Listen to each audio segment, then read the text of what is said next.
Hello everyone, it is Destroyer here, back with another Transformers Forged to Fight video. Right now we're taking a look at the solo missions, specifically the story mode, since it is the first mode you will unlock when you start playing this game. Now I have already finished Act 1, Chapter 1, so we're jumping straight into Chapter 2 here and taking a look at one of these missions. You do not have to get to 100% in each mission to continue.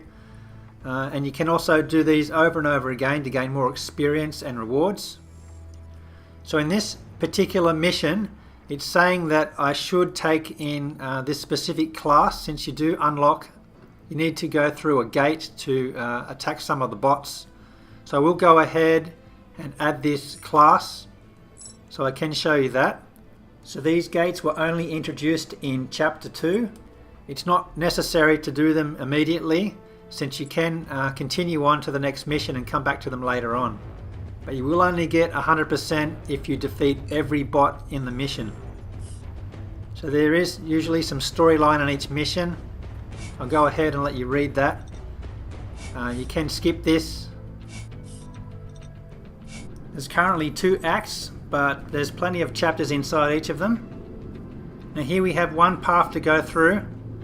But you will notice on the ground that there's different lines. Here I'm at an intersection where I can go left through the gate, straight or to the right. Now you can notice the one in the middle has a solid arrow. I've already been down that path before. And the one on the left here has a gate which requires a specific class to go through. So I did bring that bot, so I can pass through that gate. So now I'm going to be up against Prowl. By default it will select the best bot to attack with. Certain classes are better against other classes. So while that's loading, I'll show you the enemy class breakdown, which shows you which class is good against another class. So providing you've gone through the tutorial already, you should already know how to play this. You swipe back to move backwards, you can swipe up and down on the left to dodge forward and backwards. Holding down on the left hand side blocks. Swiping forwards is a heavy attack, and a tap on the right is a light attack. You can do certain combos to hopefully increase the damage there.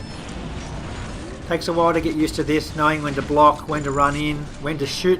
You can tap on the right to shoot as well if you're far away. And you also have the special abilities down the bottom there. As you increase rank, you will unlock more abilities. You can allow them to build up and use multiple abilities in the one attack. Really loving the animation here. The graphics are so nice. So you get some gold and experience from doing these, which, as I said before, you can do these over and over again to help your character rank up. So here you can see I can only go forward. The arrows show you which way you can go. In this particular direction you do get some resource rewards. And those squares also light up to blue, saying that you've been there before. So you know which way to go next time. I've already defeated this RC node before. That's why the stars were blue, and so was the node underneath. These are both warrior class.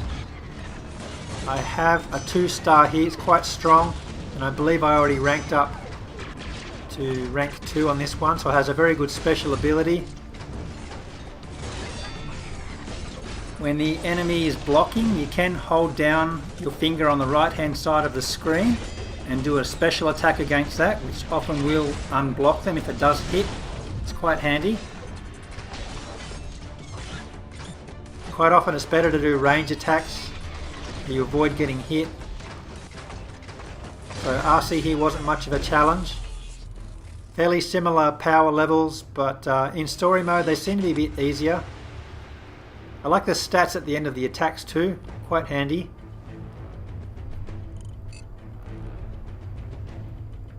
So eventually you will get to the end node.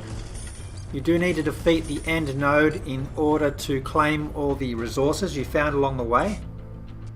And as you progress, it's consuming your energy as well. You can see I have 16 of 28 at the top there.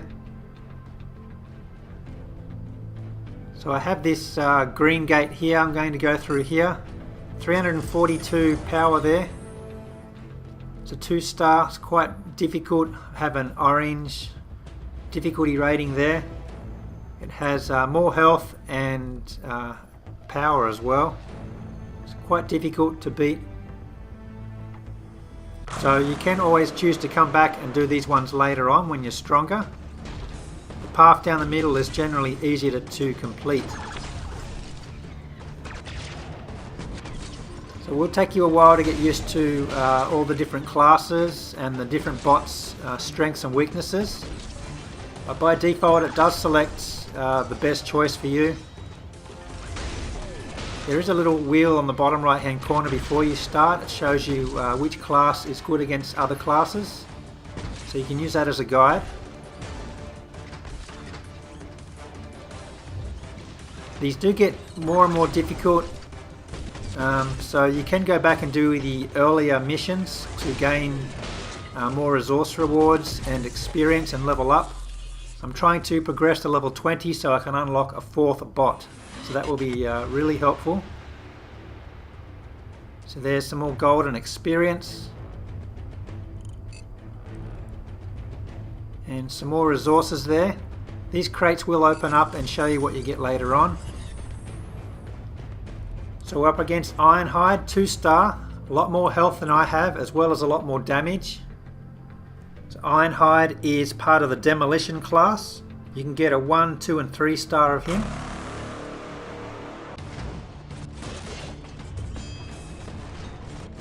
So here I'm a bit worried about getting hit by this bot. It's quite high power, so I do try and stay far away at times. And you've got to be really careful when you use your special ability. Try and be up close. If the bot has you cornered, it may dodge backwards and avoid your special attack.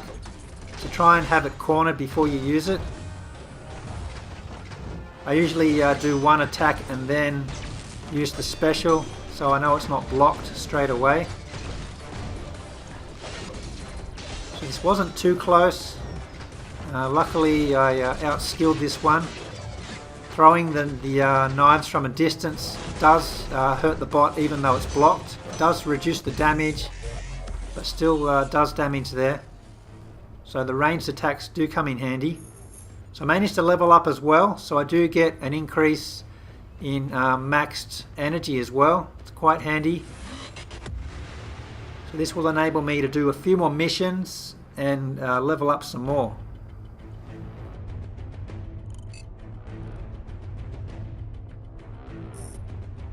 So we're coming into the final node now, which is the boss node, and we'll be up against Sideswipe, which is the scout class.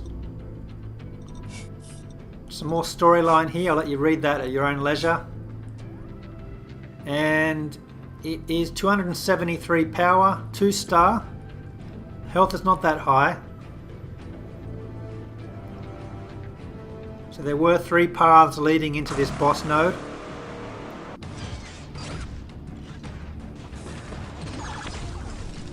I didn't take too much damage from my 3 bots, so finishing this last one won't be too much challenge. Even if you do lose an attack, you can switch over to your other 2 bots and continue the attack. The enemy bot will continue the amount of health that it had. Plus you can also revive bots and heal them as well. So don't be too worried if you're down to your last bot.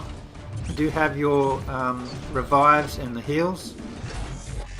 And managed to knock this one out without losing my barricade. And that completes. Here's the node rewards, as well as the next screen will show you the mission rewards, which you'll only get if you finish beating the boss.